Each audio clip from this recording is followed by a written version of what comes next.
تھا کہ ہم سے اکرمہ نے ابن عباس رضی اللہ عنہ سے بیان کیا، آپ نے فرمایا کہ رسول اللہ صلی اللہ علیہ وسلم جب فتح مکہ کے دن تشریف لائے تو آپ صلی اللہ علیہ وسلم نے کعبے کے اندر جانے سے اس لیے انکار فرمایا کہ اس میں بت رکھے ہوئے تھے۔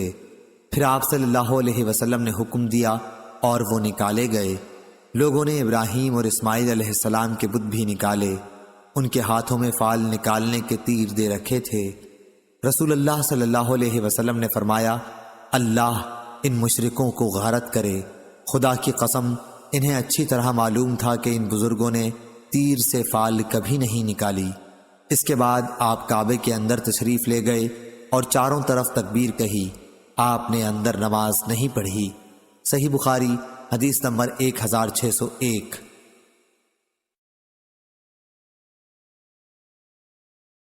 حماد بن زید نے بیان کیا، ان سے ایوب سختیانی نے، ان سے سعید بن جبیر نے اور ان سے ابن عباس رضی اللہ عنہ نے بیان کیا کہ عمرۃ القضاء 7 ہجری میں جب رسول اللہ صلی اللہ علیہ وسلم مکہ تشریف لائے تو مشرکوں نے کہا کہ محمد صلی اللہ علیہ وسلم آئے ہیں، ان کے ساتھ ایسے لوگ آئے ہیں جنہیں یثرب مدینہ منورہ کے بخار نے کمزور کر دیا ہے۔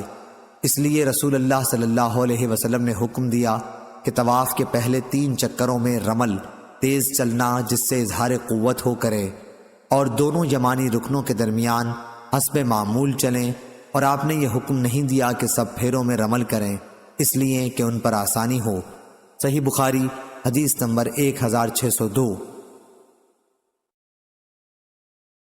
عبداللہ بن وہب نے خبر دی، انہیں یونس نے، انہیں زہری نے، انہیں سالم نے اور ان سے ان کے والد نے بیان کیا کہ میں نے رسول اللہ صلی اللہ علیہ وسلم کو دیکھا جب آپ مکہ تشریف لاتے تو پہلے طواف شروع کرتے وقت حجر اسود کو بوسہ دیتے اور 7 چکروں میں سے پہلے 3 چکروں میں رمل کرتے تھے۔ صحیح بخاری حدیث نمبر 1603۔ فلیح نے بیان کیا، ان سے نافع نے اور ان سے ابن عمر رضی اللہ عنہ نے بیان کیا کہ نبی کریم صلی اللہ علیہ وسلم نے پہلے 3 چکروں میں رمل کیا اور بقیہ 4 چکروں میں حسب معمول چلے، حج اور عمرہ دونوں میں۔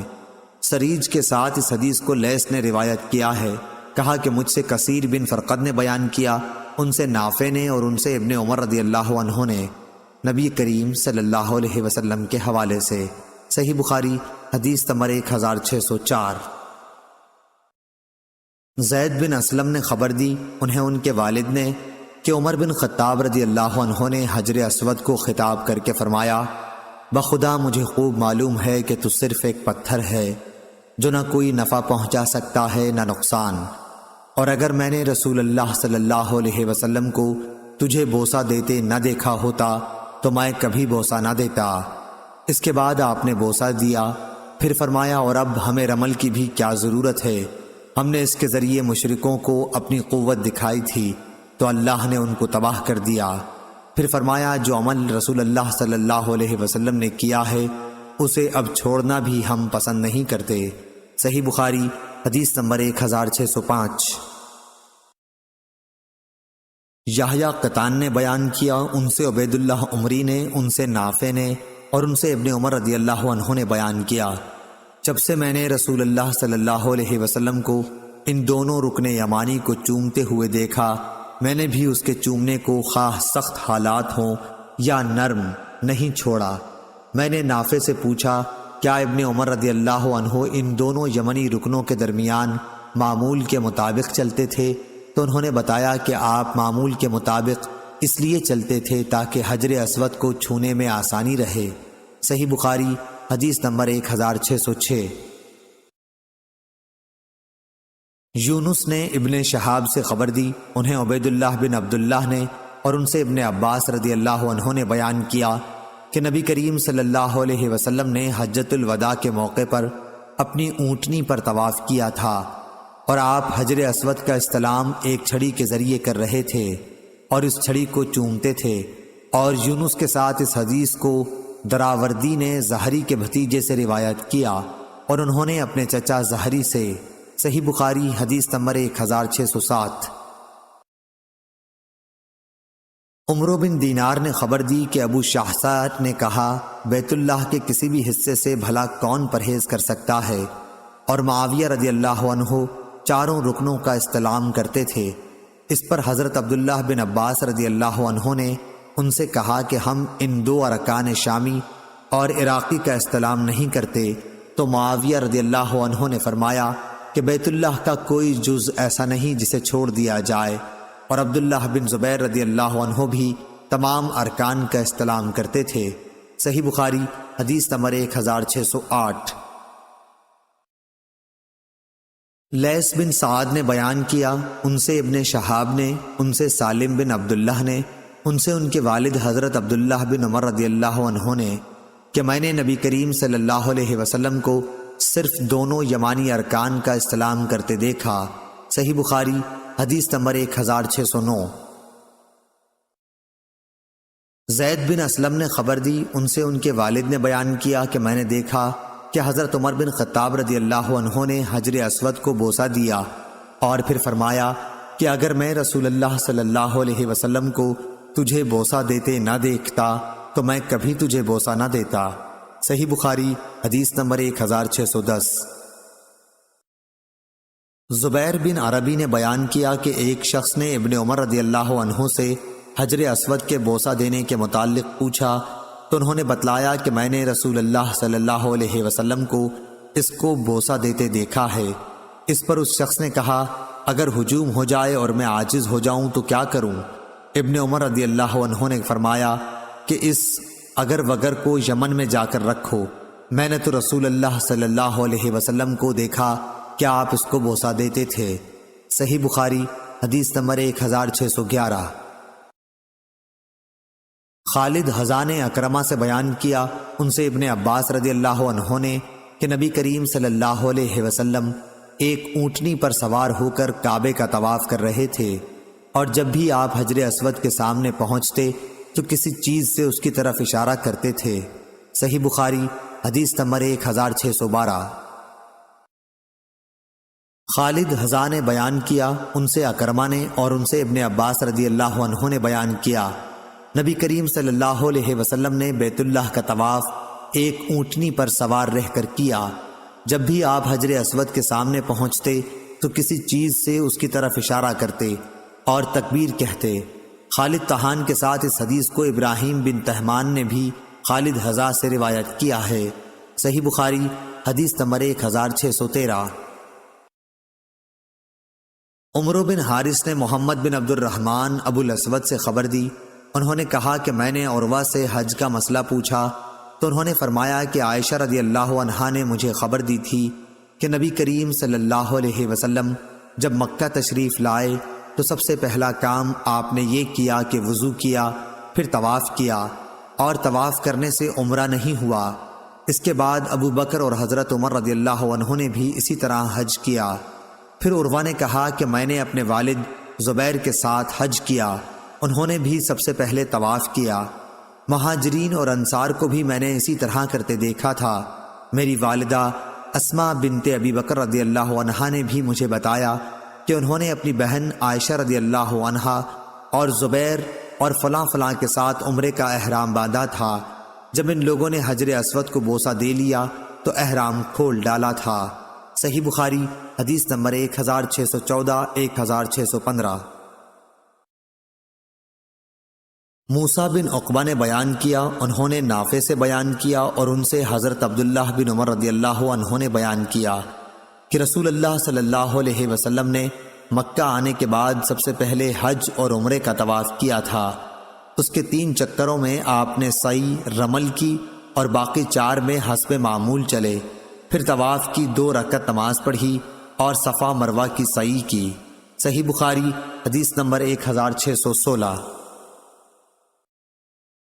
انس بن عیاض نے بیان کیا، ان سے عبید اللہ عمری نے، ان سے نافع نے اور ان سے عبداللہ بن عمر رضی اللہ عنہ نے کہ نبی کریم صلی اللہ علیہ وسلم جب بیت اللہ کا پہلا طواف یعنی طواف قدوم کرتے تو اس کے 3 چکروں میں آپ دوڑ کر چلتے اور 4 میں معمول کے موافق چلتے، پھر جب صفا اور مروہ کی سعی کرتے تو بطن مسیل وادی میں دوڑ کر چلتے۔ صحیح بخاری حدیث نمبر 1617۔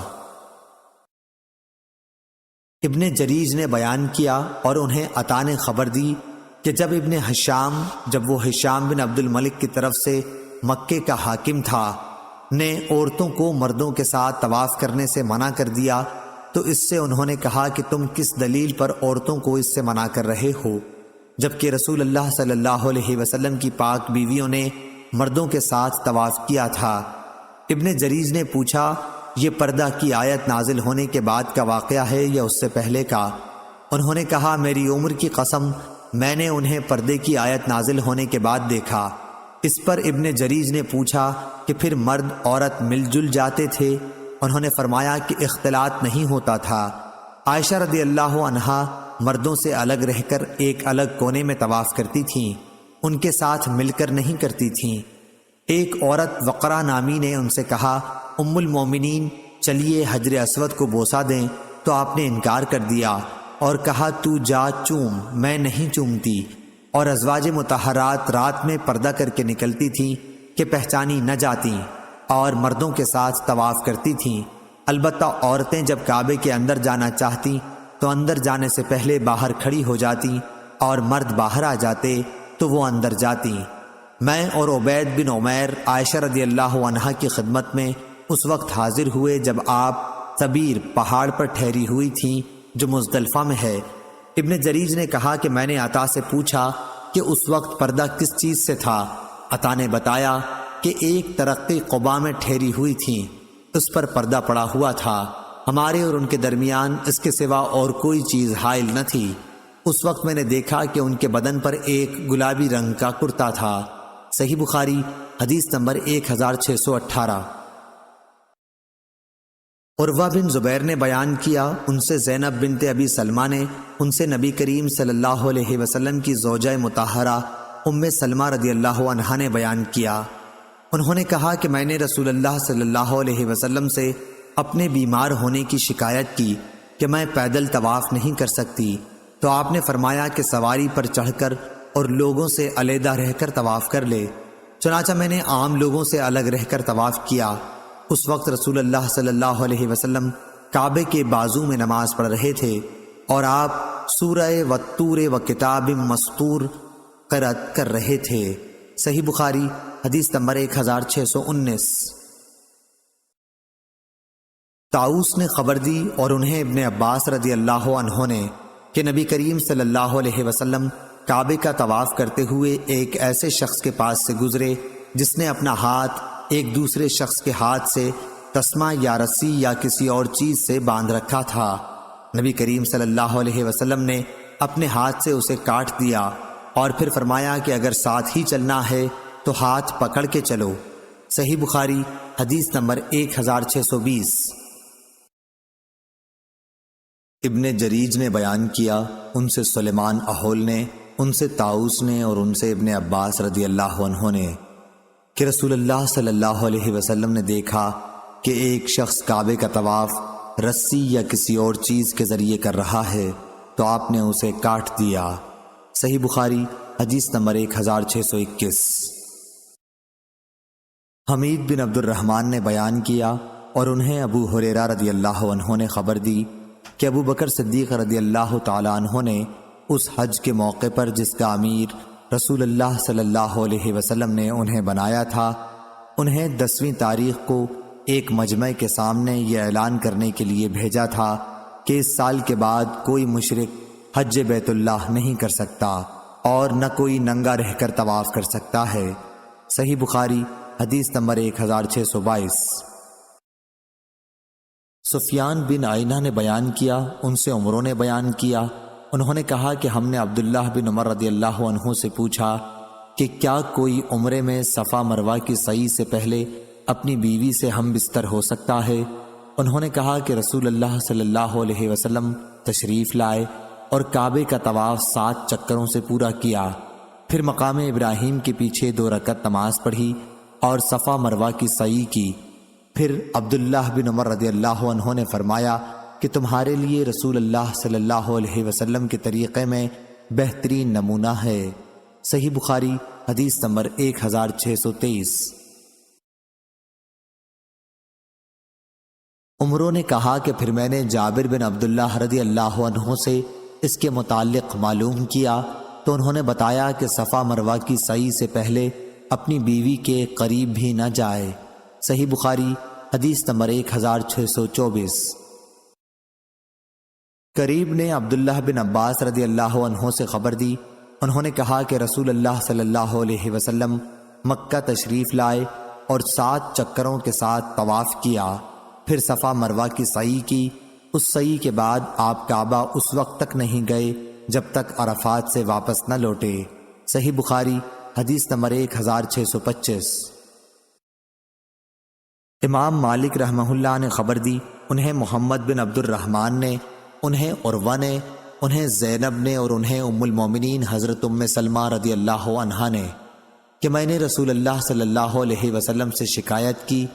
دوسری سند امام بخاری رحمہ اللہ نے کہا کہ مجھ سے محمد بن حرب نے بیان کیا، انہوں نے کہا کہ ہم سے ابو مروان یحییٰ بن ابی زکریا غسانی نے بیان کیا، ان سے ہشام نے، ان سے عروہ نے اور ان سے نبی کریم صلی اللہ علیہ وسلم کی زوجہ مطہرہ ام سلمہ رضی اللہ عنہا نے کہ رسول اللہ صلی اللہ علیہ وسلم جب مکے میں تھے اور وہاں سے چلنے کا ارادہ ہوا تو ام سلمہ نے کعبے کا طواف نہیں کیا اور وہ بھی روانگی کا ارادہ رکھتی تھیں۔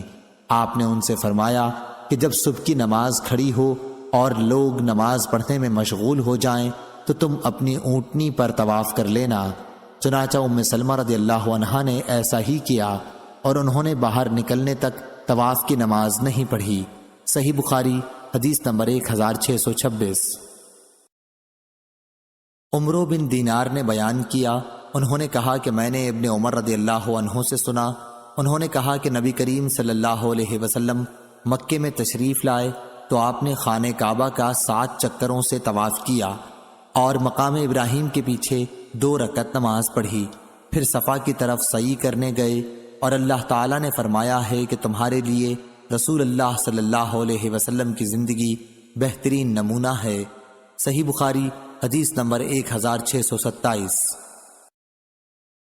یزید بن زری نے بیان کیا، ان سے حبیب نے، ان سے عطا نے، ان سے عروہ نے، ان سے ام المومنین حضرت عائشہ صدیقہ رضی اللہ عنہا نے کہ کچھ لوگوں نے صبح کی نماز کے بعد کعبے کا طواف کیا، پھر ایک وعظ کرنے والے کے پاس بیٹھ گئے اور جب سورج نکلنے لگا تو وہ لوگ نماز طواف کی 2 رکعت پڑھنے کے لیے کھڑے ہو گئے۔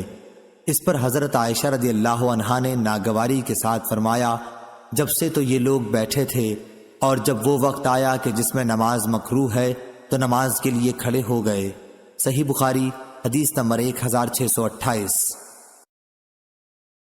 موسیٰ بن عقبہ نے بیان کیا، ان سے نافع نے کہ عبداللہ بن عمر رضی اللہ عنہ نے فرمایا، میں نے نبی کریم صلی اللہ علیہ وسلم سے سنا ہے، آپ صلی اللہ علیہ وسلم سورج طلوع ہوتے اور غروب ہوتے وقت نماز پڑھنے سے روکتے تھے۔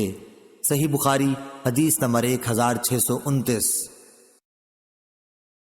عبدالعزیز بن رفیع نے بیان کیا، کہا کہ میں نے عبداللہ بن زبیر رضی اللہ عنہ کو دیکھا کہ آپ فجر کی نماز کے بعد طواف کر رہے تھے اور پھر آپ نے 2 رکعت طواف کی نماز پڑھی۔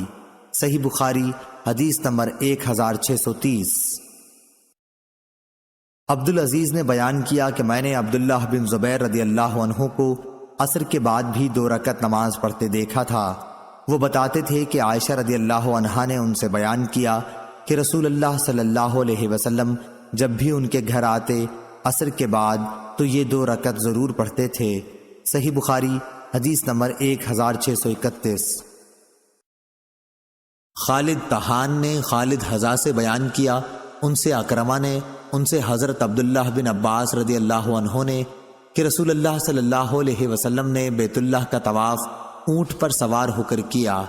آپ جب بھی طواف کرتے ہوئے حجر اسود کے نزدیک آتے تو اپنے ہاتھ کو ایک چیز چھڑی سے اشارہ کرتے اور تکبیر کہتے۔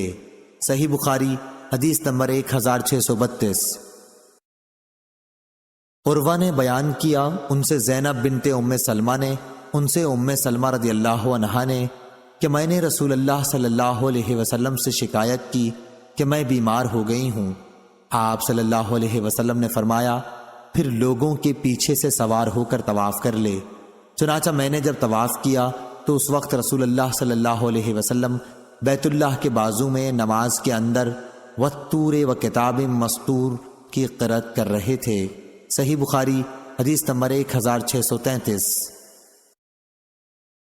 عبید اللہ عمری نے بیان کیا، ان سے نافع نے، ان سے حضرت عبداللہ بن عمر رضی اللہ عنہ نے بیان کیا کہ عباس بن عبد المطلب رضی اللہ عنہ نے رسول اللہ صلی اللہ علیہ وسلم سے اپنے پانی زمزم کا حاجیوں کو پلانے کے لیے منا کے دونوں میں مکہ ٹھہرنے کی اجازت چاہی تو آپ صلی اللہ علیہ وسلم نے ان کو اجازت دے دی۔ صحیح بخاری حدیث نمبر 1634۔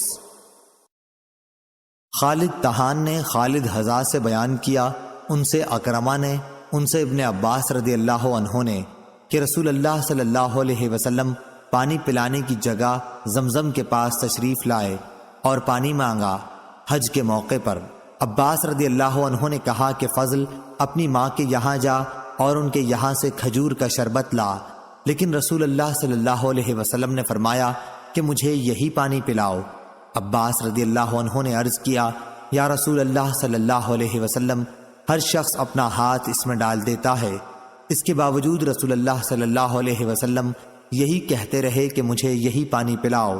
چنانچہ آپ نے پانی پیا، پھر زمزم کے قریب آئے، لوگ کنویں سے پانی کھینچ رہے تھے اور کام کر رہے تھے۔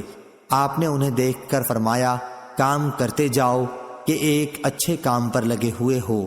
پھر فرمایا، اگر یہ خیال نہ ہوتا کہ آئندہ لوگ تمہیں پریشان کر دیں گے تو میں بھی اترتا اور رسی اپنے اس پر رکھ لیتا۔ مراد آپ کی شانے سے تھی، آپ نے اس کی طرف اشارہ کر کے کہا تھا۔ صحیح بخاری حدیث نمبر 1635۔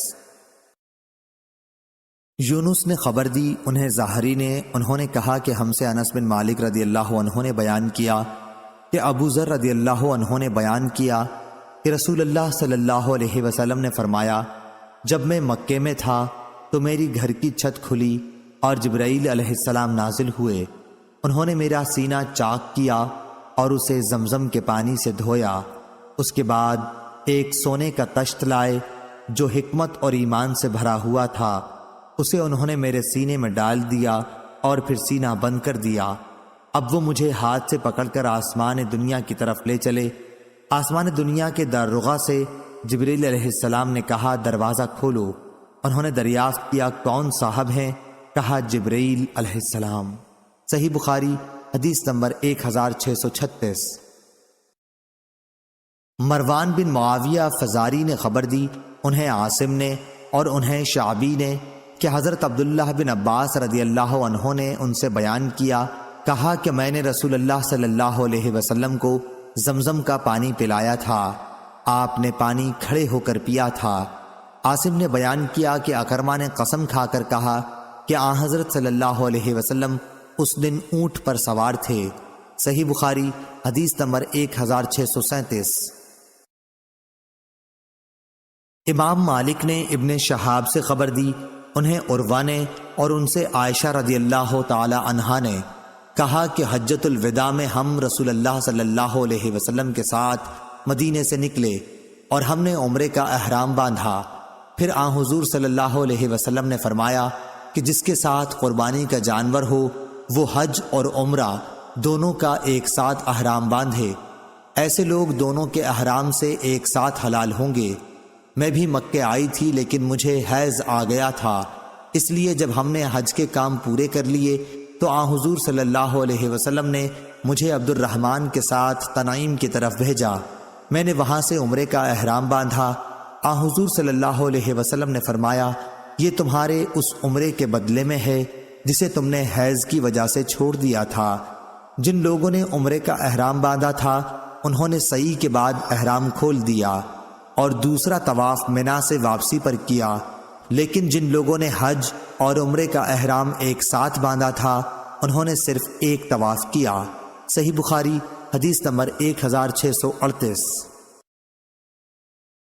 اسماعیل بن علیہ نے بیان کیا، ان سے ایوب سختیانی نے، ان سے نافع نے کہ ابن عمر رضی اللہ عنہ کے لڑکے عبداللہ بن عبداللہ ان کے یہاں گئے۔ حج کے لیے سواری گھر میں کھڑی ہوئی تھی۔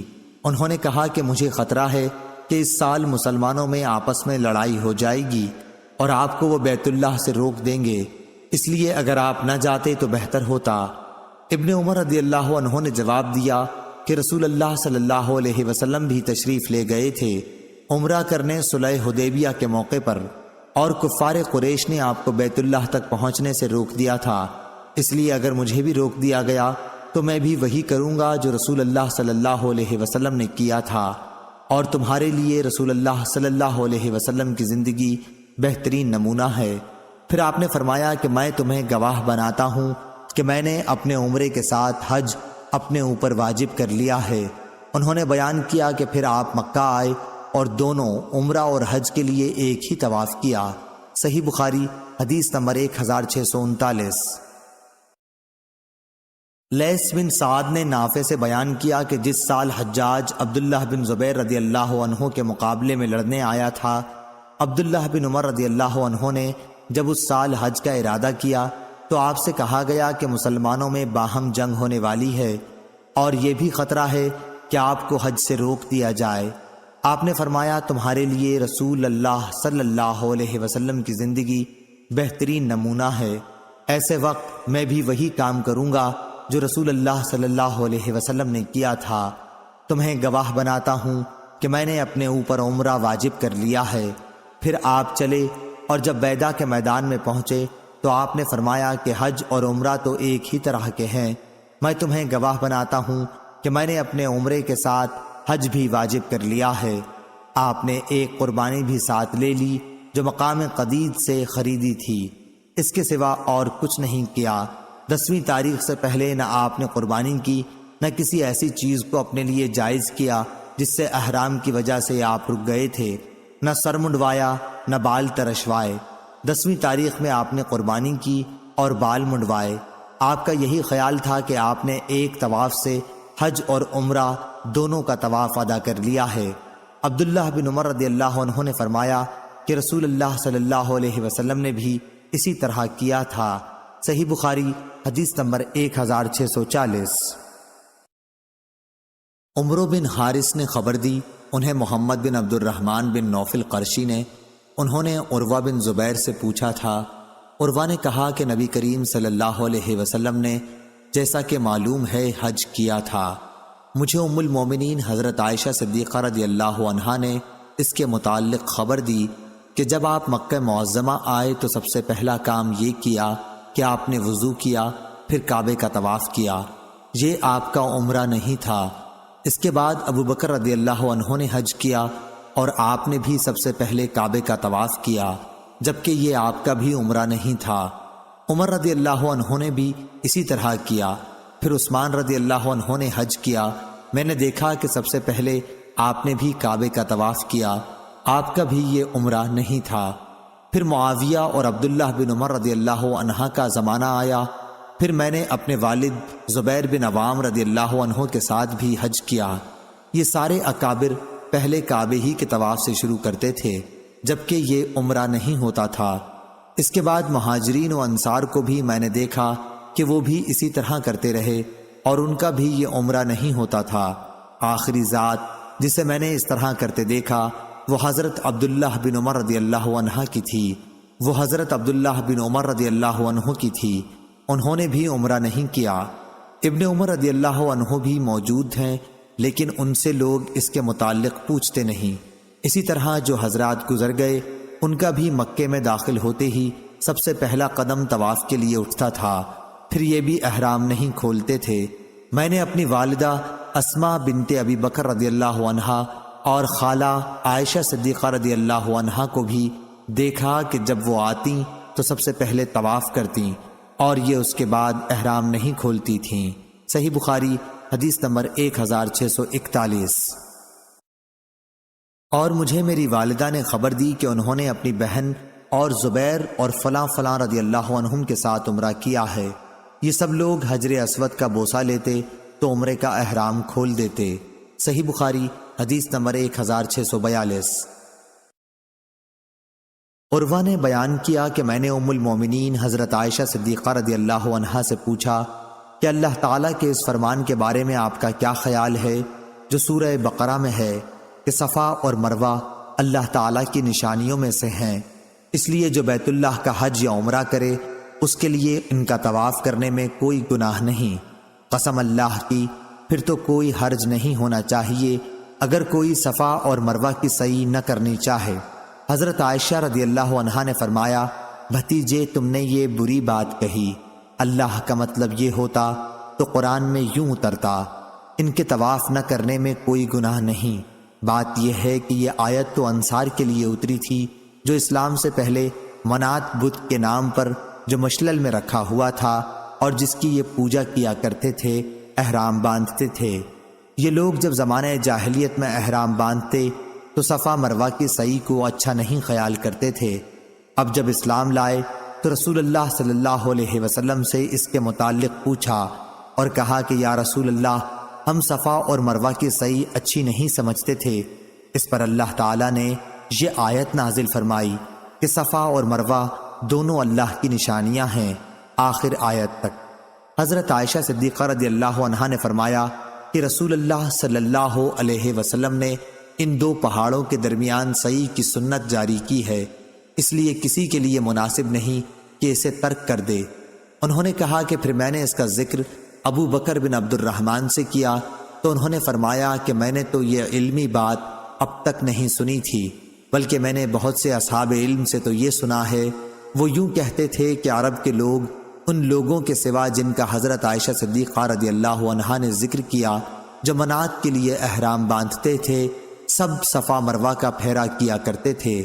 جب اللہ پاک نے قرآن شریف میں بیت اللہ کے طواف کا ذکر فرمایا اور صفا مروہ کا ذکر نہیں کیا تو وہ لوگ کہنے لگے، یا رسول اللہ صلی اللہ علیہ وسلم، ہم تو جاہلیت کے زمانے میں صفا اور مروہ کا پھیرا کیا کرتے تھے، اور اب اللہ نے بیت اللہ کے طواف کا ذکر تو فرمایا لیکن صفا مروہ کا ذکر نہیں کیا، تو کیا صفا مروہ کی سعی کرنے میں ہم پر کچھ گناہ ہوگا؟ تب اللہ نے یہ آیت اتاری، صفا مروہ اللہ کی نشانیاں ہیں، آخر آیت تک۔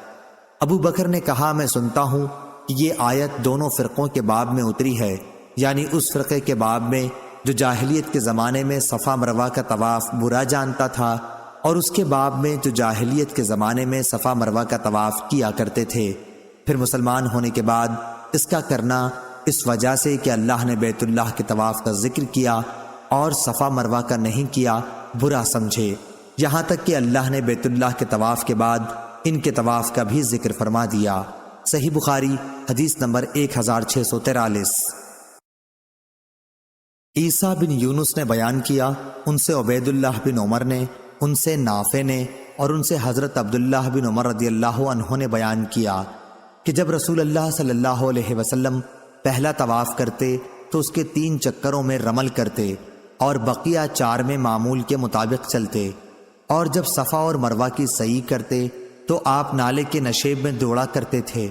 عبید اللہ نے کہا، میں نے نافع سے پوچھا، ابن عمر رضی اللہ عنہ جب رکن یمانی کے پاس پہنچتے تو کیا حسب معمول چلنے لگتے تھے؟ انہوں نے فرمایا کہ نہیں، البتہ اگر رکن یمانی پر ہجوم ہوتا تو حجر اسود کے پاس آ کر آپ آہستہ چلنے لگتے، کیونکہ وہ بغیر چومے اس کو نہیں چھوڑتے تھے۔ صحیح بخاری حدیث نمبر 1644۔ سفیان بن عینہ نے عمرو بن دینار سے بیان کیا کہ ہم نے ابن عمر رضی اللہ عنہ سے ایک ایسے شخص کے متعلق پوچھا جو عمرے میں بیت اللہ کا طواف تو کر لے لیکن صفا اور مروہ کی سعی نہیں کرتا، کیا وہ اپنی بیوی سے صحبت کر سکتا ہے؟ انہوں نے جواب دیا، نبی کریم صلی اللہ علیہ وسلم مکہ تشریف لائے تو آپ نے بیت اللہ کا 7 چکروں کے ساتھ طواف کیا اور مقام ابراہیم کے پیچھے 2 رکعت نماز پڑھی، پھر صفا اور مروہ کی 7 مرتبہ سعی کی، اور تمہارے لیے رسول اللہ صلی اللہ علیہ وسلم کی زندگی بہترین نمونہ ہے۔ صحیح بخاری حدیث نمبر 1645۔ ہم نے اس کے متعلق جابر بن عبداللہ رضی اللہ عنہ سے بھی پوچھا تو آپ نے فرمایا کہ صفا اور مروہ کی سعی سے پہلے بیوی کے قریب بھی نہ جائے۔ صحیح بخاری حدیث نمبر 1646۔ عمرو بن دینار نے خبر دی، کہا کہ میں نے عبداللہ بن عمر رضی اللہ عنہ سے سنا، آپ نے کہا کہ نبی کریم صلی اللہ علیہ وسلم جب مکہ تشریف لائے تو آپ نے بیت اللہ کا طواف کیا اور 2 رکعت نماز پڑھی، پھر صفا اور مروہ کی سعی کی۔ اس کے بعد عبداللہ نے یہ آیت تلاوت کی، تمہارے لیے رسول اللہ صلی اللہ علیہ وسلم کی زندگی بہترین نمونہ ہے۔ صحیح بخاری حدیث نمبر 1647۔ عاصم اہول نے خبر دی، انہوں نے کہا کہ میں نے انس بن مالک رضی اللہ عنہ سے پوچھا، کیا آپ لوگ صفا اور مروہ کی سعی کو برا سمجھتے تھے؟ انہوں نے فرمایا ہاں، کیونکہ یہ عہد جاہلیت کا شعار تھا، یہاں تک کہ اللہ تعالیٰ نے یہ آیت نازل فرما دی، صفا اور مروہ اللہ کی نشانیاں ہیں، پس جو کوئی بیت اللہ کا حج یا عمرہ کرے اس پر ان کی سعی کرنے میں کوئی گناہ نہیں ہے۔ صحیح بخاری حدیث نمبر 1648۔ سفیان بن عینہ نے بیان کیا، ان سے عمرو بن دینار نے، ان سے عطا بن ابی رباح نے اور ان سے عبداللہ بن عباس رضی اللہ عنہ نے کہ رسول اللہ صلی اللہ علیہ وسلم نے بیت اللہ کا طواف اور صفا مروہ کی سعی اس طرح کی کہ مشرکین کو آپ اپنی قوت دکھلا سکیں۔ حمیدی نے یہ اضافہ کیا ہے کہ ہم سے سفیان بن عینہ نے بیان کیا، ان سے عمرو بن دینار نے بیان کیا، کہا کہ میں نے عطا سے سنا اور انہوں نے ابن عباس رضی اللہ عنہ سے یہی حدیث سنی۔ صحیح بخاری حدیث نمبر 1649۔ عبداللہ بن یوسف نے بیان کیا، انہوں نے کہا کہ ہمیں امام مالک نے خبر دی، انہیں عبد الرحمن بن قاسم نے، انہیں ان کے باپ نے اور انہیں ام المومنین حضرت عائشہ صدیقہ رضی اللہ عنہا نے، انہوں نے فرمایا کہ میں مکہ آئی تو اس وقت میں حائضہ تھی، اس لیے بیت اللہ کا طواف نہ کر سکی اور نہ صفا مروہ کی سعی۔ انہوں نے بیان کیا کہ میں نے اس کی شکایت رسول اللہ صلی اللہ علیہ وسلم سے کی تو آپ نے فرمایا کہ جس طرح دوسرے حاجی کرتے ہیں تم بھی اسی طرح ارکان حج ادا کر لو، ہاں بیت اللہ کا طواف پاک ہونے سے پہلے نہ کرنا۔ صحیح بخاری حدیث نمبر 1650۔ عبد الوہاب ثقفی نے بیان کیا، دوسری سند مجھ سے خلیفہ بن خیاط نے بیان کیا کہ ہم سے عبد الوہاب ثقفی نے بیان کیا، کہا کہ ہم سے حبیب معلم نے بیان کیا، ان سے عطا بن ابی رباح نے اور ان سے جابر بن عبداللہ رضی اللہ عنہ نے کہ نبی کریم صلی اللہ علیہ وسلم اور آپ کے اصحاب نے حج کا احرام باندھا، حضور صلی اللہ علیہ وسلم اور طلحہ کے سوا اور کسی کے ساتھ قربانی نہیں تھی۔ حضرت علی رضی اللہ عنہ یمن سے آئے تھے اور ان کے ساتھ بھی قربانی تھی، اس لیے نبی کریم صلی اللہ علیہ وسلم نے حکم دیا کہ سب لوگ اپنے حج کے احرام کو عمرے کا کر لیں، پھر طواف اور سعی کے بعد بال ترشوا لیں اور احرام کھول ڈالیں، لیکن وہ لوگ اس حکم سے مستثنیٰ ہیں۔ اس پر صحابہ رضی اللہ عنہم نے کہا کہ کیا ہم منا میں اس طرح جائیں گے کہ ہمارے ذکر سے منی ٹپک رہی ہو؟ یہ بات جب رسول اللہ صلی اللہ علیہ وسلم کو معلوم ہوئی تو آپ نے فرمایا، اگر مجھے پہلے معلوم ہوتا تو میں قربانی کا جانور ساتھ نہ لاتا، اور جب قربانی کا جانور ساتھ نہ ہوتا تو میں بھی عمرہ اور حج کے درمیان احرام کھول ڈالتا۔ اور عائشہ رضی اللہ عنہا اس حج میں حائضہ ہو گئی تھیں، اس لیے انہوں نے بیت اللہ کے طواف کے سوا اور دوسرے ارکان حج ادا کیے، پھر جب پاک ہو لیں تو طواف بھی کیا۔ انہوں نے رسول اللہ صلی اللہ علیہ وسلم سے شکایت کی کہ آپ سب لوگ تو حج اور عمرہ دونوں کر کے جا رہے ہیں، لیکن میں نے صرف حج ہی کیا ہے۔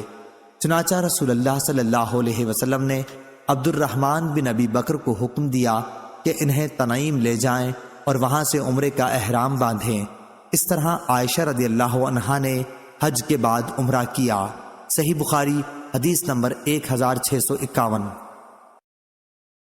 اسماعیل بن علیہ نے بیان کیا، ان سے ایوب سختیانی نے اور ان سے حفصہ بنت سیرین نے بیان کیا کہ ہم اپنی کنواری لڑکیوں کو باہر نکلنے سے روکتے تھے، پھر ایک خاتون آئیں اور بنی خلف کے محل میں جو بصرے میں تھا ٹھہریں۔ انہوں نے بیان کیا کہ ان کی بہن ام عطیہ رضی اللہ عنہا نبی کریم صلی اللہ علیہ وسلم کے ایک صحابی کے گھر میں تھیں۔ ان کے شوہر نے حضرت صلی اللہ علیہ وسلم کے ساتھ 12 جہاد کیے تھے اور میری بہن 6 جہادوں میں ان کے ساتھ رہی تھیں۔ وہ بیان کرتی تھیں کہ ہم میدان جنگ میں زخمیوں کی مرہم پٹی کرتی تھیں اور مریضوں کی تیمارداری کرتی تھیں۔ میری بہن نے رسول اللہ صلی اللہ علیہ وسلم سے پوچھا کہ اگر ہمارے پاس چادر نہ ہو تو کیا کوئی حرج ہے اگر ہم عیدگاہ جانے کے لیے باہر نہ نکلیں؟ حضور صلی اللہ علیہ وسلم نے فرمایا، اس کی سہیلی کو اپنی چادر اسے اوڑھا دینی چاہیے اور پھر مسلمانوں کی دعا اور نیک کاموں میں شرکت کرنی چاہیے۔ پھر جب ام عطیہ رضی اللہ عنہا خود بصرہ آئیں تو میں نے ان سے بھی یہی پوچھا، یا یہ کہا کہ ہم نے ان سے پوچھا۔ انہوں نے بیان کیا کہ ام عطیہ رضی اللہ عنہا جب بھی رسول اللہ صلی اللہ علیہ وسلم کا ذکر کرتی کہتی، میرے باپ آپ پر فدا ہوں۔ تو میں نے ان سے پوچھا، کیا آپ نے رسول اللہ صلی اللہ علیہ وسلم سے اس طرح سنا ہے؟ انہوں نے فرمایا کہ ہاں، میرے باپ آپ پر فدا ہوں۔ انہوں نے کہا کہ رسول اللہ صلی اللہ علیہ وسلم نے فرمایا، کنواری لڑکیاں اور پردے والیاں بھی باہر نکلیں، یا یہ فرمایا کہ پردے والی دوشیزائیں اور حائضہ عورتیں سب باہر نکلیں اور مسلمانوں کی دعا اور خیر کے کاموں میں شرکت کریں، لیکن حائضہ عورتیں نماز کی جگہ سے الگ رہیں۔ میں نے کہا، اور حائضہ بھی نکلیں؟ انہوں نے فرمایا، کیا حائضہ عورت عرفات اور فلاں فلاں جگہ نہیں جاتی ہیں؟ پھر عیدگاہی جانے میں کیا حرج ہے؟ صحیح بخاری حدیث نمبر 1652۔ سفیان ثوری نے عبدالعزیز بن رفیع کے واسطے سے بیان کیا، کہا کہ میں نے انس بن مالک رضی اللہ عنہ سے پوچھا کہ رسول اللہ صلی اللہ علیہ وسلم نے ظہر اور عصر کی نماز 8ویں ذی الحج میں کہاں پڑھی تھی؟ اگر آپ کو حضرت صلی اللہ علیہ وسلم سے یاد ہے تو مجھے بتائیے۔ انہوں نے جواب دیا کہ منی میں۔ میں نے پوچھا کہ 12ویں تاریخ کو عصر کہاں پڑھی تھی؟ فرمایا کہ محصب میں۔ پھر انہوں نے فرمایا کہ جس طرح تمہارے حکام کرتے ہیں اسی طرح تم بھی کرو۔ صحیح بخاری حدیث نمبر 1653۔ عبدالعزیز بن رفیع نے بیان کیا، کہا کہ میں انس رضی اللہ عنہ سے ملا۔ دوسری سند امام بخاری رحمہ اللہ نے کہا، اور مجھ سے اسماعیل بن ابان نے بیان کیا، کہا کہ ہم سے ابو بکر بن عیاش نے بیان کیا، ان سے عبدالعزیز نے کہا کہ میں 8ویں تاریخ کو منی گیا تو وہاں انس رضی اللہ عنہ سے ملا۔ وہ گدھی پر سوار ہو کر جا رہے تھے۔ میں نے پوچھا، نبی کریم صلی اللہ علیہ وسلم نے اس دن ظہر کی نماز کہاں پڑھی تھی؟ انہوں نے فرمایا، دیکھو جہاں تمہارے حاکم لوگ نماز پڑھیں وہیں تم بھی پڑھو۔ صحیح بخاری حدیث نمبر 1654۔ یونس نے ابن شہاب سے خبر دی، کہا کہ مجھے عبید اللہ بن عبداللہ بن عمر نے اپنے باپ سے خبر دی کہ رسول کریم صلی اللہ علیہ وسلم نے منی میں 2 رکعات پڑھیں، اور ابو بکر اور عمر رضی اللہ عنہ بھی ایسا کرتے رہے، اور عثمان رضی اللہ عنہ بھی خلافت کے شروع ایام میں 2 ہی رکعت پڑھتے تھے۔ صحیح بخاری حدیث نمبر 1655۔ حارثہ بن وہب خزائی رضی اللہ عنہ نے بیان کیا کہ نبی کریم صلی اللہ علیہ وسلم نے منی میں ہمیں 2 رکعات پڑھائیں۔ ہمارا شمار اس وقت سب وقتوں سے زیادہ تھا اور ہم اتنے بے ڈر کسی وقت میں نہ تھے، اس کے باوجود ہم کو نماز قصر پڑھائی۔ صحیح بخاری حدیث نمبر 1656۔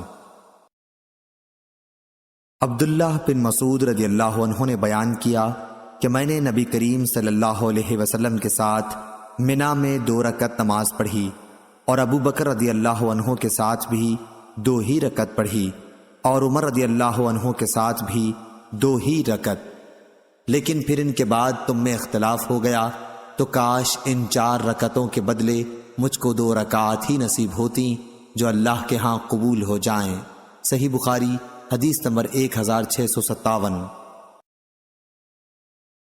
سالم ابو نصر نے بیان کیا، کہا کہ میں نے ام فضل کے غلام عمیر سے سنا، انہوں نے ام فضل رحمۃ اللہ علیہم سے کہ عرفہ کے دن لوگوں کو رسول اللہ صلی اللہ علیہ وسلم کے روزے کے متعلق شک ہوا، اس لیے میں نے آپ کے پینے کو کچھ بھیجا جسے آپ نے پی لیا۔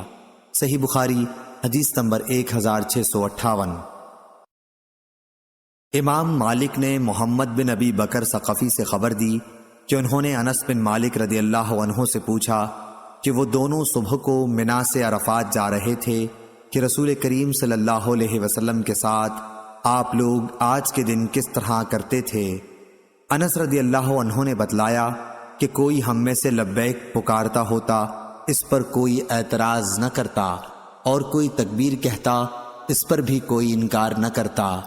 اس حدیث سے معلوم ہوا کہ حاجی کو اختیار ہے لبیک پکارتا رہے یا تکبیر کہتا رہے۔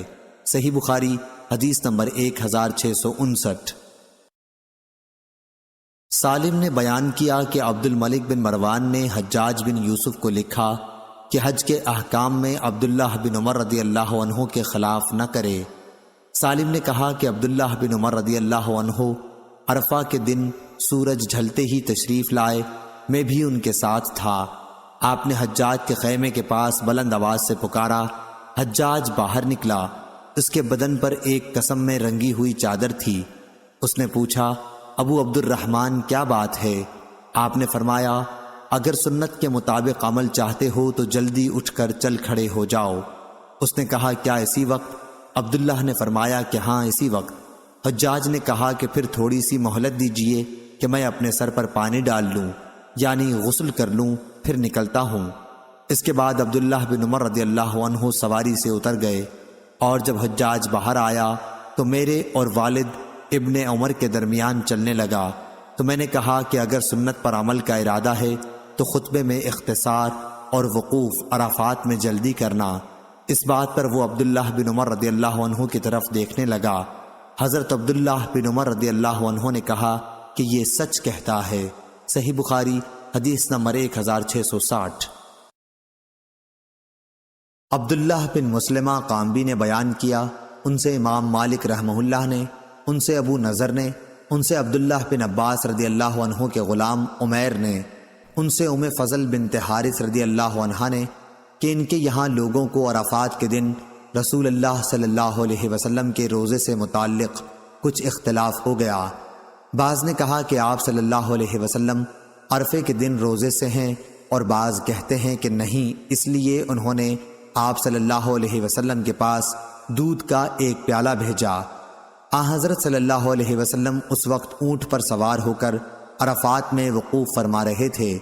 آپ صلی اللہ علیہ وسلم نے وہ دودھ پی لیا۔ صحیح بخاری حدیث نمبر 1661۔ سالم نے خبر دی کہ حجاج بن یوسف جس سال عبداللہ بن زبیر رضی اللہ عنہ سے لڑنے کے لیے مکے میں اترا تو اس موقع پر اس نے عبداللہ بن عمر رضی اللہ عنہ سے پوچھا کہ عرفہ کے دن وقوف میں آپ کیا کرتے ہیں؟ اس پر سالم رضی اللہ عنہ بولے کہ اگر تو سنت پر چلنا چاہتا ہے تو عرفہ کے دن نماز دوپہر ڈھلتے ہی پڑھ لینا۔ عبداللہ بن عمر رضی اللہ عنہ نے فرمایا کہ سالم نے سچ کہا۔ صحابہ رضی اللہ عنہم حضرت صلی اللہ علیہ وسلم کی سنت کے مطابق ظہر اور عصر ایک ہی ساتھ پڑھتے تھے۔ میں نے سالم سے پوچھا کہ کیا رسول اللہ صلی اللہ علیہ وسلم نے بھی اسی طرح کیا تھا؟ سالم نے فرمایا، اور کس کی سنت پر اس مسئلے میں چلتے ہو؟ صحیح بخاری حدیث نمبر 1662۔ امام مالک نے خبر دی، انہیں ابن شہاب نے، انہیں سالم بن عبداللہ نے کہ عبد الملک بن مروان خلیفہ نے حجاج کو لکھا کہ حج کے کاموں میں عبداللہ بن عمر رضی اللہ عنہ کی اقتدا کرے۔ جب عرفہ کا دن آیا تو عبداللہ بن عمر رضی اللہ عنہ آئے، میں بھی آپ کے ساتھ تھا۔ سورج ڈھل چکا تھا۔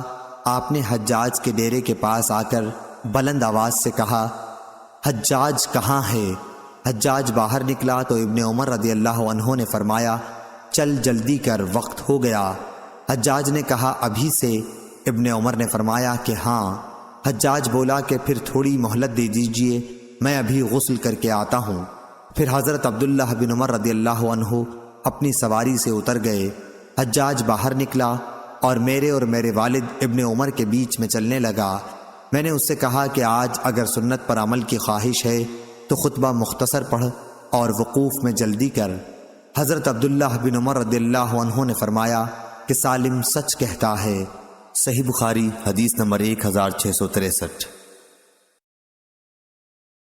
عمرو بن دینار نے بیان کیا، کہا ہم سے محمد بن جبیر بن مطعن نے، ان سے ان کے باپ نے کہ میں اپنا ایک اونٹ تلاش کر رہا تھا۔ دوسری سند اور ہم سے مسدد نے بیان کیا، کہا ہم سے سفیان بن عیینہ نے بیان کیا ان سے عمرو بن دینار نے، انہوں نے محمد بن جبیر سے سنا کہ ان کے والد جبیر بن مطعم رضی اللہ عنہ نے بیان کیا، میرا ایک اونٹ کھو گیا تھا تو میں عرفات میں اس کو تلاش کرنے گیا۔ یہ دن عرفات کا تھا۔ میں نے دیکھا کہ نبی کریم صلی اللہ علیہ وسلم عرفات کے میدان میں کھڑے ہیں۔ میری زبان سے نکلا، قسم اللہ کی یہ تو قریش ہیں، پھر یہ یہاں کیوں ہیں؟ صحیح بخاری حدیث نمبر 1664۔ علی بن مسہر نے بیان کیا، ان سے ہشام بن عروہ نے، ان سے عروہ بن زبیر رضی اللہ عنہ نے کہا کہ حمز کے سوا بقیہ سب لوگ جاہلیت میں ننگے ہو کر طواف کرتے تھے۔ حمز قریش اور اس کی آل اولاد کو کہتے تھے، اور بنی کنانہ وغیرہ جیسے خزاع لوگوں کو خدا واسطے کپڑے دیا کرتے تھے۔ قریش کے مرد دوسرے مردوں کو تاکہ انہیں پہن کر طواف کر سکیں، اور قریش کی عورتیں دوسری عورتوں کو تاکہ وہ انہیں پہن کر طواف کر سکیں، اور جن کو قریش کپڑا دیتے وہ بیت اللہ کا طواف ننگے ہو کر کرتے۔ دوسرے سب لوگ تو عرفات سے واپس ہوتے، لیکن قریش مزدلفہ ہی سے جو حرم میں تھا واپس ہو جاتے۔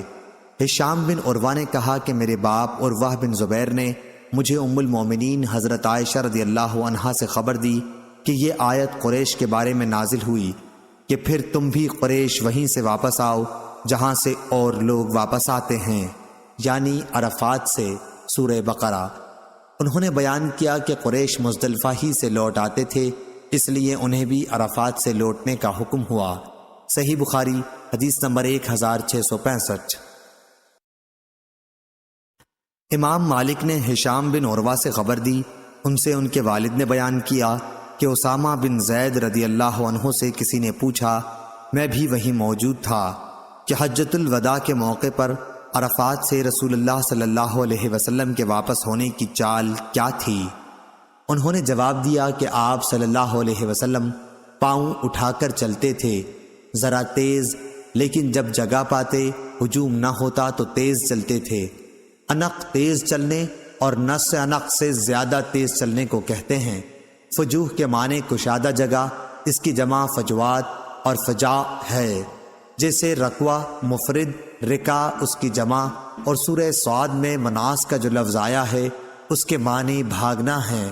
صحیح بخاری حدیث نمبر 1666۔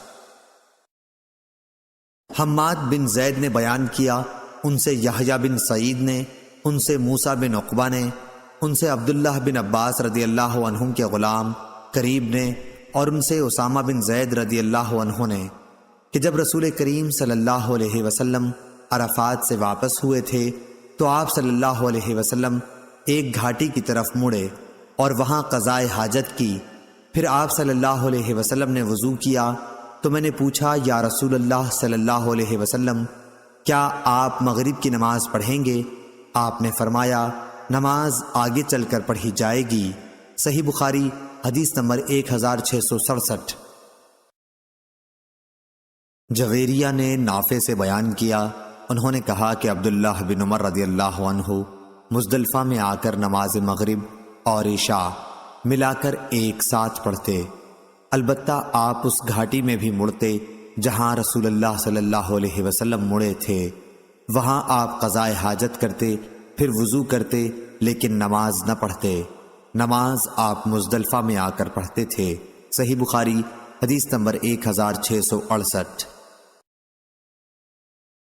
اسماعیل بن جعفر نے بیان کیا، ان سے محمد بن حرملہ نے، ان سے ابن عباس رضی اللہ عنہ کے غلام قریب نے، اور ان سے اسامہ بن زید رضی اللہ عنہ نے، کہ میں عرفات سے رسول اللہ صلی اللہ علیہ وسلم کی سواری پر آپ کے پیچھے بیٹھا ہوا تھا۔ مزدلفہ کے قریب بائیں طرف جو گھاٹی پڑتی ہے، جب حضرت صلی اللہ علیہ وسلم وہاں پہنچے تو آپ نے اونٹ کو بٹھایا، پھر پیشاب کیا اور تشریف لائے تو میں نے آپ پر وضو کا پانی ڈالا، آپ نے ہلکا سا وضو کیا۔ میں نے کہا، یا رسول اللہ، اور نماز؟ آپ صلی اللہ علیہ وسلم نے فرمایا کہ نماز تمہارے آگے ہے، یعنی مزدلفہ میں پڑھی جائے گی۔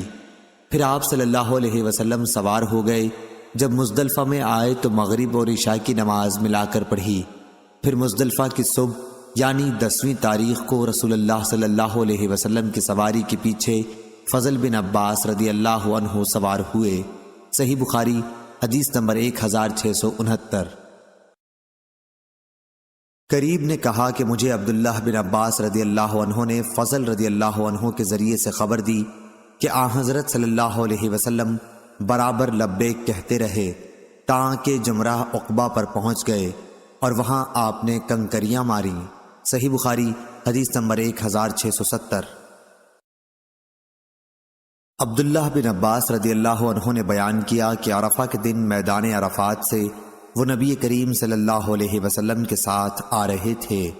آن حضرت صلی اللہ علیہ وسلم نے پیچھے سخت شور، اونٹ ہانکنے کا اور اونٹوں کی مار دھاڑ کی آواز سنی تو آپ صلی اللہ علیہ وسلم ان کی طرف اپنے کوڑے سے اشارہ کیا اور فرمایا، لوگو آہستگی و وقار اپنے اوپر لازم کر لو، اونٹوں کو تیز دوڑانا کوئی نیکی نہیں ہے۔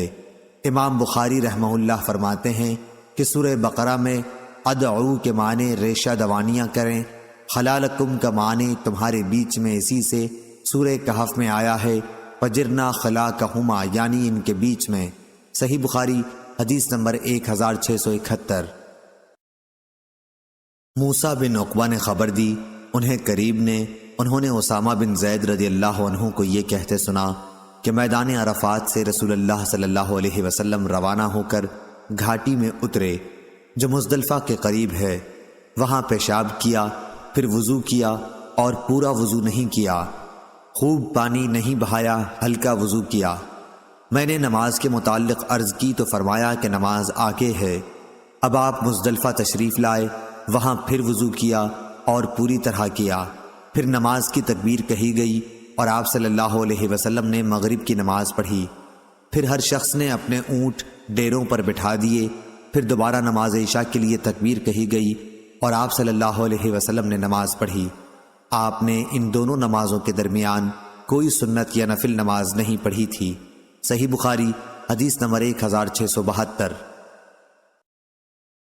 ابن ابی ذئب نے بیان کیا، ان سے ظاہری نے، ان سے سالم بن عبداللہ بن عمر رضی اللہ عنہ نے، اور ان سے عبداللہ بن عمر رضی اللہ عنہ نے بیان کیا کہ مزدلفہ میں نبی کریم صلی اللہ علیہ وسلم نے مغرب اور عشاء ایک ساتھ ملا کر پڑھی تھی، ہر نماز الگ الگ تکبیر کے ساتھ، نہ ان دونوں کے پہلے کوئی نفل و سنت پڑھی تھی اور نہ ان کے بعد۔ صحیح بخاری حدیث نمبر 1673۔ عدی بن ثابت نے خبر دی، کہا کہ مجھ سے عبداللہ بن یزید خطمی نے بیان کیا، کہا کہ مجھ سے ابو ایوب انصاری رضی اللہ عنہ نے کہا کہ حجۃ الوداع کے موقع پر رسول اللہ صلی اللہ علیہ وسلم نے مزدلفہ میں آ کر مغرب اور عشاء کو ایک ساتھ ملا کر پڑھا تھا۔ صحیح بخاری حدیث نمبر 1674۔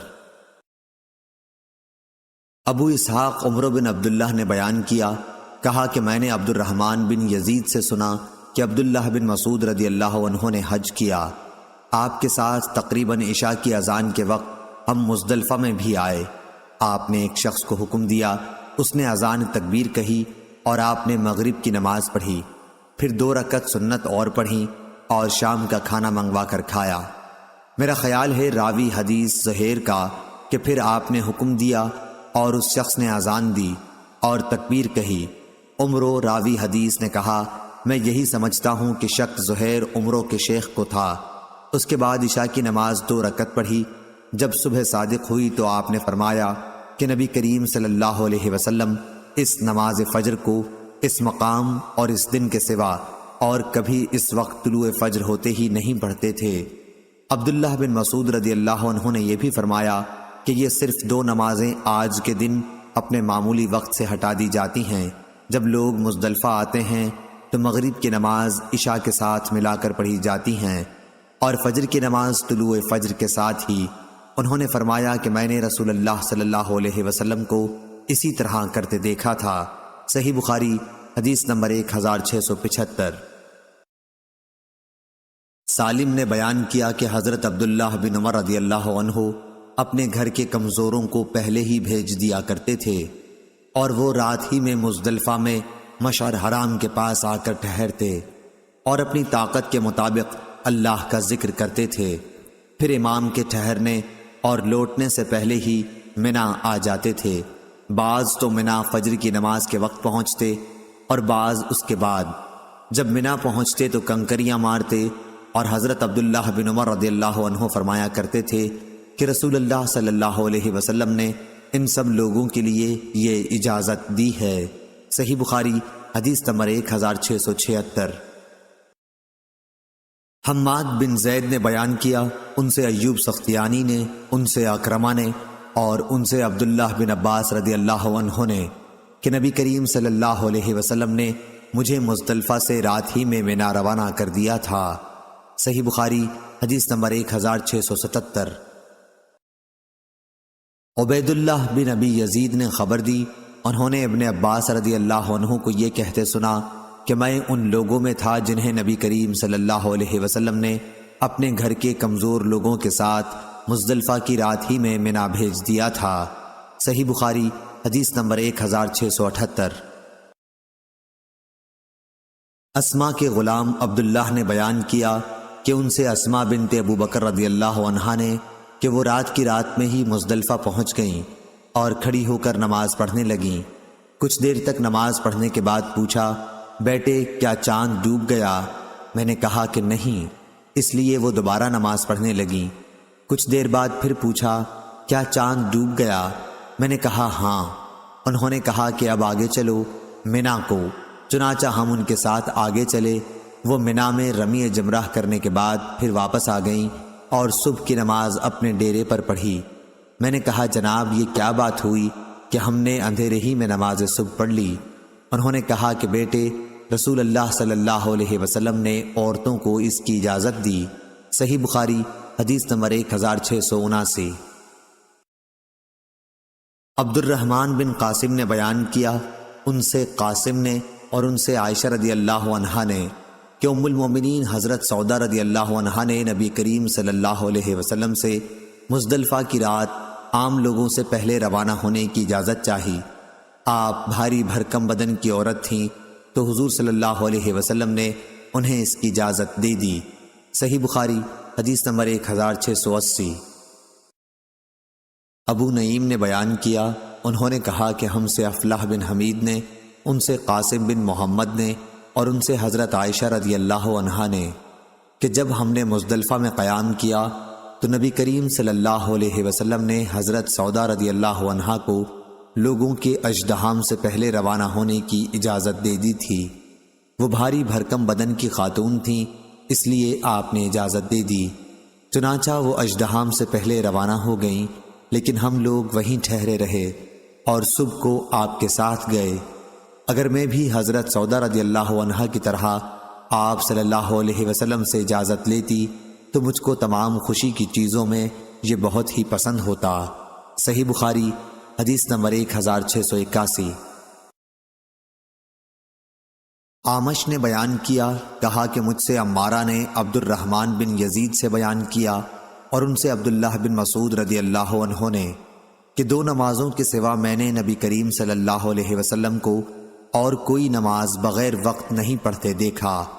آپ نے مغرب اور عشاء ایک ساتھ پڑھیں اور فجر کی نماز بھی اس دن مزدلفہ میں معمولی وقت سے پہلے ادا کی۔ صحیح بخاری حدیث نمبر 1682۔ اسرائیل نے بیان کیا، ان سے ابو اسحاق نے، ان سے عبد الرحمن بن یزید نے کہ ہم عبداللہ بن مسعود رضی اللہ عنہ کے ساتھ مکے کی طرف نکلے، حج شروع کیا۔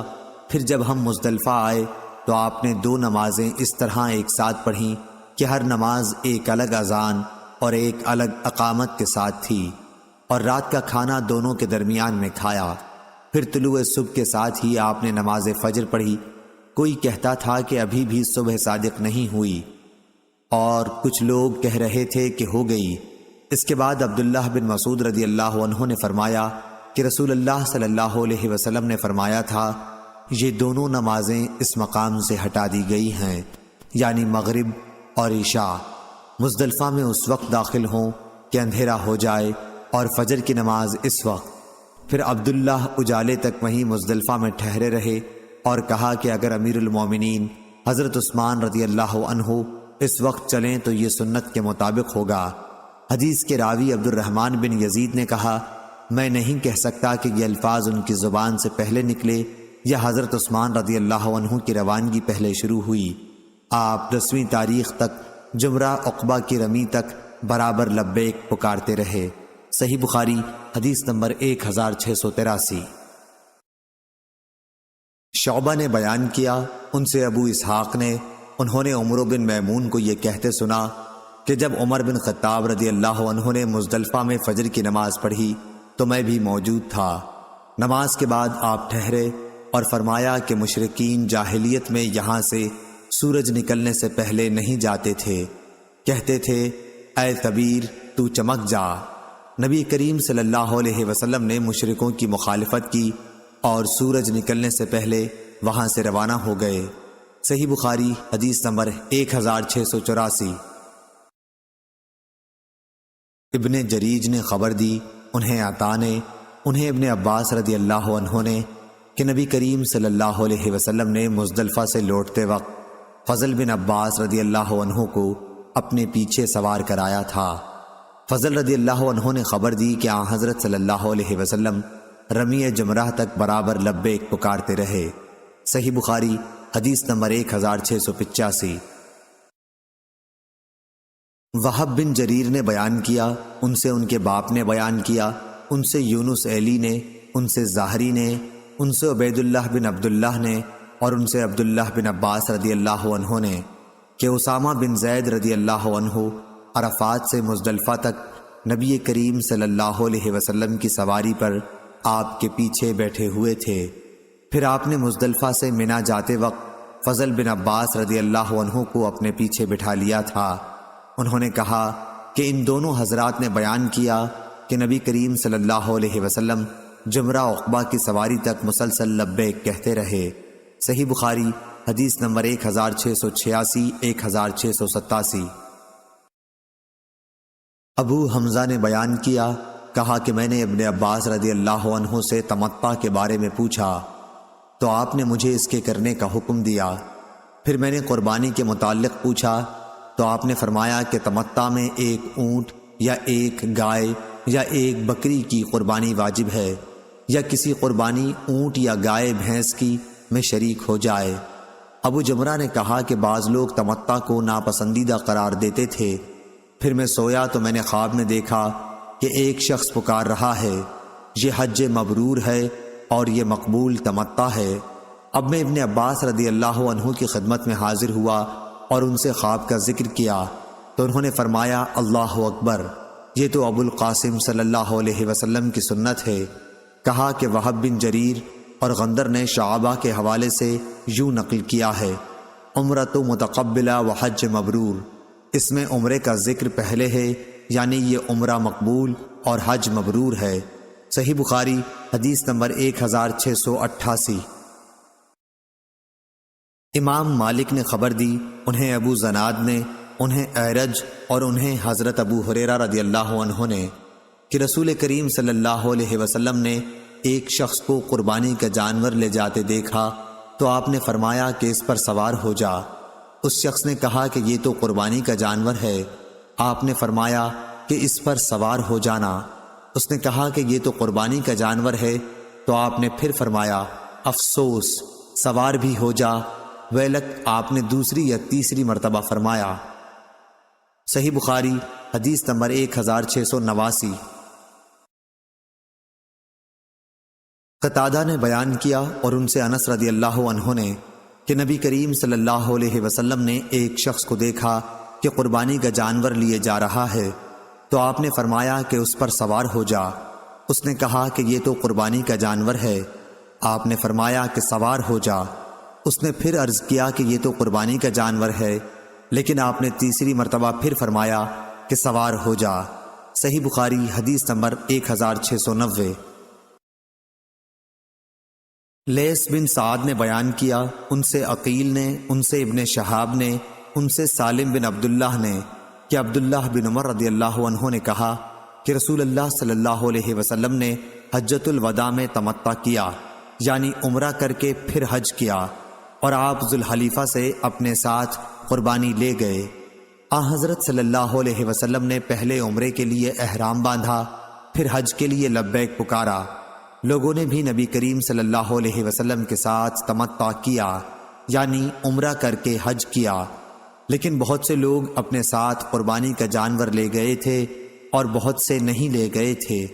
جب آن حضرت صلی اللہ علیہ وسلم مکہ تشریف لائے تو لوگوں سے کہا کہ جو شخص قربانی ساتھ لایا ہو اس کے لیے حج پورا ہونے تک کوئی بھی ایسی چیز حلال نہیں ہو سکتی جسے اس نے اپنے اوپر احرام کی وجہ سے حرام کر لیا ہے، لیکن جن کے ساتھ قربانی نہیں ہے تو وہ بیت اللہ کا طواف کر لیں اور صفا اور مروہ کی سعی کر کے بال ترشوا لیں اور حلال ہو جائیں۔ پھر حج کے لیے ازسر نو 8ویں ذی الحج کو احرام باندھیں۔ ایسا شخص اگر قربانی نہ پائے تو وہ 3 دن کے روزے حج ہی کے دنوں میں اور 7 دن کے روزے گھر واپس آ کر رکھے۔ جب آن حضرت صلی اللہ علیہ وسلم مکہ پہنچے تو سب سے پہلے آپ نے طواف کیا، پھر حجر اسود کو بوسہ دیا، 3 چکروں میں آپ نے رمل کیا اور باقی 4 میں معمولی رفتار سے چلے۔ پھر بیت اللہ کا طواف پورا کر کے مقام ابراہیم کے پاس 2 رکعت نماز پڑھی، سلام پھیر کر آپ صفا پہاڑی کی طرف آئے اور صفا اور مروہ کی سعی بھی 7 چکروں میں پوری کی۔ جن چیزوں کو احرام کی وجہ سے اپنے پر حرام کر لیا تھا ان سے اس وقت تک آپ حلال نہیں ہوئے جب تک حج بھی پورا نہ کر لیا، اور یوم نحر 10ویں ذی الحج میں قربانی کا جانور بھی ذبح نہ کر لیا۔